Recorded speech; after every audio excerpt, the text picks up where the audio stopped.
Good afternoon, guys. Nick here with Kaizink Screen Print and Embroidery in our darkroom today.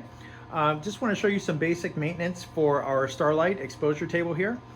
So one of the things that you want to check for is to make sure that all the lights are working currently. So how you do that, you're just going to lift the lid. Then we want to come down to our interface right here, and it says frame open, and it says inspect off. We want to hit that button so inspect is on. And then we can see all the different light strips.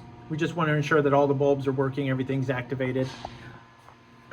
So once we ensure that, then we can come back to our interface and you can hit inspect off. And additionally, what you want to do is you want to make sure that the glass is clean. So below here we have some Windex. One spray should be good. And we just want to go ahead and wipe that off. Make sure we're getting any particles off of the glass that could potentially cause pinholes.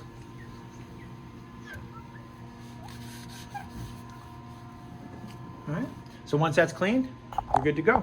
Thanks, guys.